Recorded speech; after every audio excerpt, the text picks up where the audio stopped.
Atlantis, was it a real place? Or just a fictional story concocted by an egotistical ancient Greek politician boasting about knowing more about the world's history than everyone else? If it was indeed a lie, then it was one of the greatest lies ever told because it still has us searching for this mythical place even now. For ancient navigators, 1,000 years ago or 12,000 years ago, there was only one way to circumnavigate the world, and that was via ships. Leaving the Mediterranean Sea and heading into the Atlantic Ocean, there were only three options.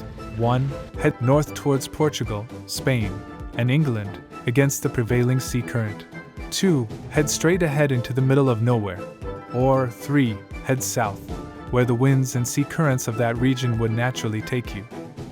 In fact, if you were in a boat powered by sails, then upon exiting the Mediterranean, into the Atlantic, your boat will always naturally follow the current and head south. It is only when your path coincided with the Sahara Desert that the winds would push you west into the Atlantic Ocean. This is the same process, or trade winds, that create hurricanes moving from the west coast of Africa into the Atlantic Ocean. But why couldn't Atlantis have existed straight ahead in the middle of the Atlantic Ocean?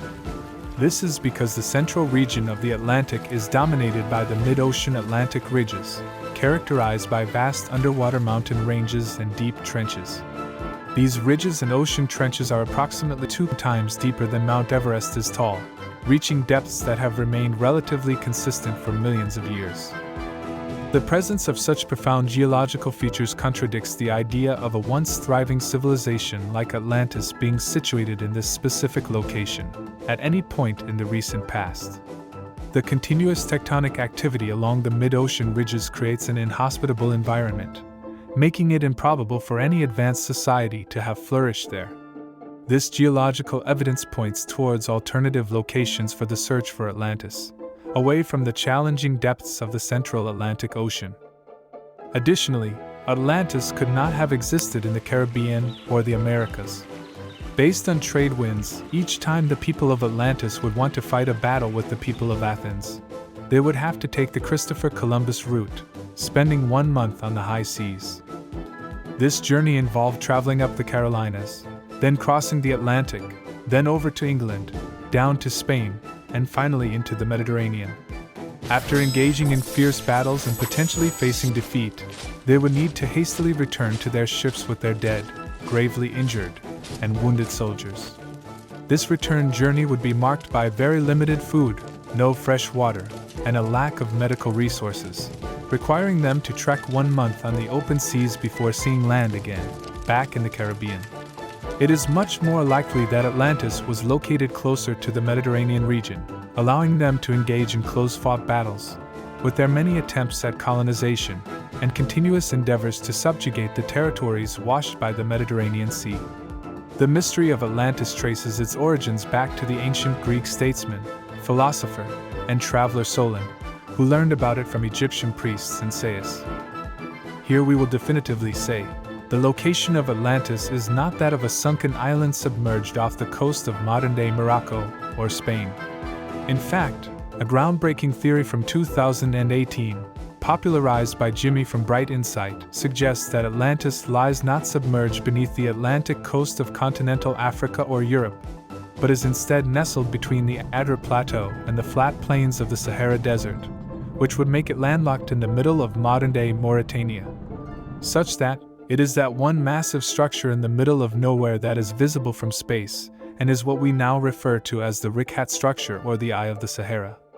It is clearly evident that, although the Richat structure would not have been directly accessible via sea routes, especially via massive ships, at any point in the recent past, the ancient rivers or canals that connected the Richat structure to the African coastline would have been navigable via smaller vessels, once the traveling parties actually chose to disembark from their larger ships, which would have run aground if they came in too close to the shore or coastline.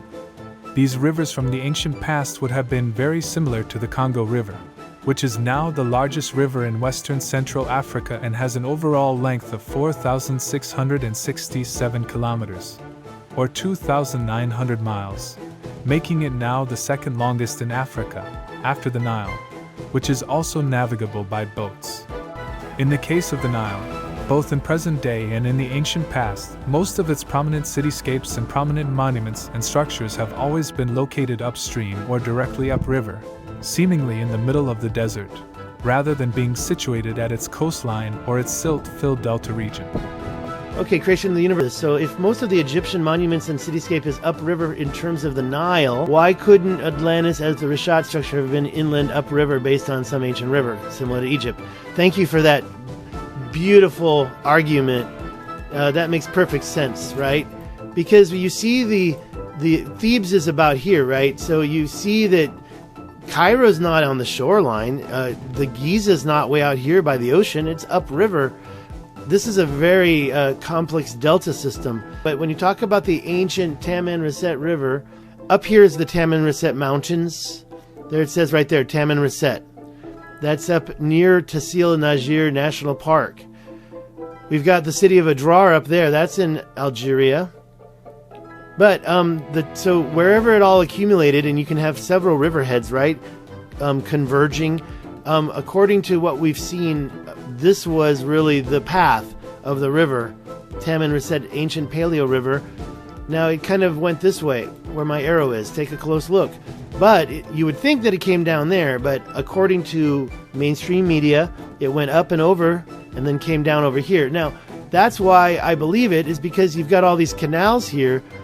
As such, in the case of the Richat structure, the evidence points to a series of seemingly well-controlled waterways pointing towards a once glorious capital city with breathtaking circular water channels, expansive water canals, and metal-plated buildings that was somehow utterly obliterated by tumultuous events that didn't only cause minor earthquakes and tsunamis, but permanently shifted and lifted entire continents, and permanently changed the climate of that region, as well as the climate, cycles, and seasons of the entire planet, as evident in the Greenland ice core samples taken from the unmelted ice that stretch back thousands of years.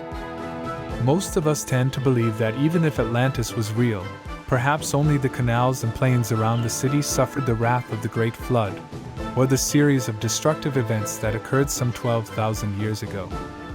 However, signs of a potentially even more devastating impact lie all around the general area of, and also within, the Richat structure, which is technically not classified as a man-made structure and is instead said to be a 28-mile-wide natural volcanic dome, or volcanic outcrop that naturally formed millions of years ago, according to some well-respected geologists such as Randall Carlson. However, there is no other such volcanic feature found anywhere else on this planet, or even in the wider solar system, where, even beyond the planet Earth, NASA has found various volcanoes and volcanic features on planets such as Mars and on the moons of Saturn and Jupiter, but none have been found to match this so-called natural geological structure located in the middle of the Sahara Desert. Additionally, modern-day Mauritania is known for a lot of things such as gold and iron ore, but it is certainly not known for earthquakes, volcanism, or active fault lines. According to worldwide hazard risk assessments, in terms of active volcanoes, major fault lines, and tectonic rift valleys that develop beneath continental crusts, in comparison to places like Turkey or Japan, the country of Mauritania has an overall earthquake hazard zone that is classified as extremely low according to the information that is currently available. This means that there is less than a 2% chance of potentially damaging earthquakes, or even minor tremors, in that area in the next 50 years. So, the likelihood of Mauritania ever being a lava lake juggernaut of the African continent, which allowed it to create a naturally occurring tree ring or tree consecutive collapsed volcanic dome that has never existed anywhere else in the entirety of the solar system, is laughable. In fact, somehow that region didn't only perform this miracle once, but it did it twice in succession. Most people don't know this, but right next to the Richat is another structure that we like to call the donut, which looks like a miniature version of the Richat structure that also used to be a ring of land and water. This all means that either one of the least volcanically active places on Earth created two perfect collapsed domes a few miles from each other. Or, perhaps just maybe, the builders of the Richat structure, or Atlantis, first sought to survey the area, its topography, its rock types, and river systems, before they created a miniature test site, which they then abandoned to head over to the main work site now known as the Richat structure, as that was their bigger project all along, and their true goal was always to create a ring city of water and land stretching miles across. This undertaking would have even been much more complicated logistically than the planning phase and construction of the Giza pyramid complex in Egypt. As such, the Richat would have had a well-planned-out design and be modeled by hundreds of city planners, developers and engineers prior to being built, which would have allowed it to become a major metropolitan area much like any modern city such as Venice, Rome, Cairo, London, New York, or Tokyo, upon completion. Speaking of Tokyo, this is one of the places or cities that always get rocked by major events, from storms to storm surges, earthquakes to tsunamis. Unfortunately, tsunamis and other forms of earth-shattering devastating destruction are not only caused by massive earthquakes, but can also be caused by a comet impact as well. There is a story that even the ancient Greeks from the far past preserved, suggesting that Phaeton, the son of Helios, burned up all that was upon the earth and was himself destroyed by a thunderbolt, which is essentially a stone that fell from the sky. The tales that tells of the rise and fall of Atlantis draws many parallels to Phaeton's mythical story of overconfidence. It goes, there is a story that even you Greeks have preserved, that once upon a time, Phaeton, the son of Helios, having yoked the steeds in his father's chariot because he was not able to drive them in the path of his father, burned up all that was upon the earth and was himself destroyed by a thunderbolt. In Plato's Atlantis account, the Egyptian priests highlight the Greek myth very similar to that of Phaeton, suggesting that it represents a historical event. The evidence points to catastrophic astronomical bodies, possibly a fragmented comet, as the main cause of worldwide destruction. String of Pearls, Mauritania, right there. So we've got this impact. It's right here. That's the Temimachete crater. I put the line next to it, so it's kind of a few feet away. And then we've got this one down here, which is, and I did a special circle inside it, but that's the Tenamor crater. And then some people try to call the Richat itself an impact. No, I don't. I'm not calling the Richat itself an impact. I'm calling the Sebket El Guelb an impact. Okay? And then the last one is right over here. It's kind of at an angle. And this one is called, I don't know how to pronounce it, Awelo. So we have a string of pearls happening here. If Phaeton's myth serves as one of the deluges related to Atlantis' destruction, then the great mountains of Atlantis would not have been permanently submerged or sunken beneath the sea. Instead, most of its architectural structures and monuments would have been swept away, and its many canals and waterways would have been inundated by mud and rubble, rendering navigating to the city via the main normal route untenable, especially via boat. Coincidentally, nowhere else on the planet shows clear evidence that something instantaneously swept away everything, including sand, soil, rocks, and mud, like it does in the Sahara Desert, specifically in the vicinity of the Richat structure. Here you can clearly see a continent-wide displacement of natural material that points directly towards the ocean. In this vast desert of sand, bedrock, and crumbled rocks, there is also clear evidence, in and around the Richat structure, of the many rivers, lakes and their shorelines that used to be present in that region, similar to how it would have once been in Egypt, as well. Those geological features that are clearly identifiable as rivers and lakes are distinctly different from the many man-made canals, trenches and waterways that used to channel and redirect vast quantities of water in and around the Richat structure, and that are now noticeable with all the other remnant archaeological and geological features that are still visible atop the desert landscape. But geologists like Randall Carlson highlight that the region was once a vast grassland or tropical rainforest, some 12,000 years ago. So, just maybe back then instead of this desert wasteland, they had plantations and farmlands across the vast plain that surround the Richat structure, and that was what many of the water canals were used for, to ensure proper irrigation. Shout out to David Stig Hansen, because he is one of the few persons with deep knowledge on the topic to have gone to the Richat structure, trekking across the planet to put boots on the ground, and to point out specific geological and archaeological features that have been seared into the bedrock in and around the Richat structure. Through Google Earth satellite images and in person on the ground, he recognized that river systems and dried-up riverbeds typically should swirl, twist, and turn across the crumbling bedrock of the desert landscape. The course of rivers don't usually exist as straight, undisturbed parallel lines for 40 to 50 miles, but that's what he found everywhere on the landscape around the Richat structure. Canals that run as straight lines for 50 miles, pointing directly from the Richat structure towards the Atlantic coastline like a city-level drainage system. Many of the other canals point towards, or used to connect to, the rivers that have now dried up, and may have been used to redirect and channel water from surrounding rivers, lakes, and waterfalls directly into the central rings of the Richat structure. You've got this great shoreline here that goes along, and that's the road that you take to get to the Richat. And so many times I should have said to the driver, I want to hike over and look to this vast place, but I didn't do it because there's a big, huge, body of water that got covered here. And you even have some kind of ancient dam work going across it, and over here, no, that's an artifact. But this is definitely some type of an ancient dam.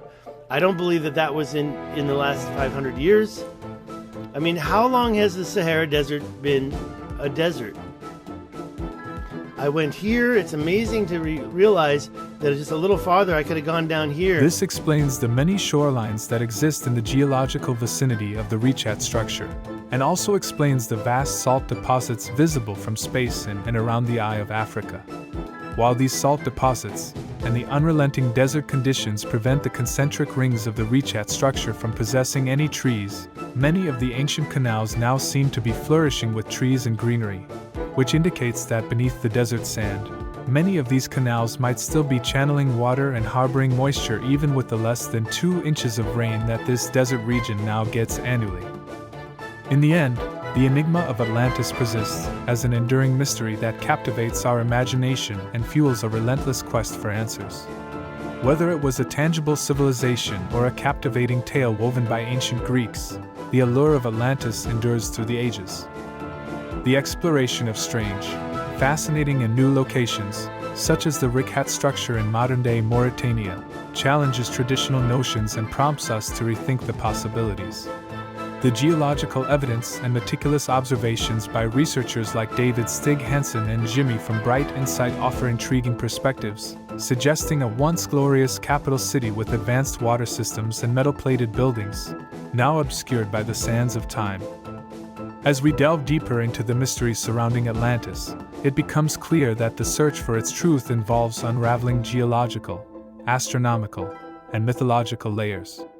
The parallels drawn with ancient myths, like that of Phaeton, add complexity to the narrative, pointing towards catastrophic events that may have shaped the destiny of this mythical realm. Looking forward, the quest for Atlantis continues to unfold with each exploration, challenging preconceptions and inspiring new theories. Advances in technology and further expeditions to key locations promise to reveal more insights into the tantalizing puzzle of Atlantis, inviting us to reconsider the boundaries, intelligence, and capabilities of ancient civilizations and the cataclysmic events that may have shaped their fate. The journey into creation and the universe remains an ongoing endeavor, promising future revelations that may reshape our understanding of history, science, and mythology alike. Please subscribe and become a member to get even more insight. Super thanks and super chats via the YouTube app would also encourage us to continue to make more videos like these. Please leave your thoughts in the comments on the topic covered in this video.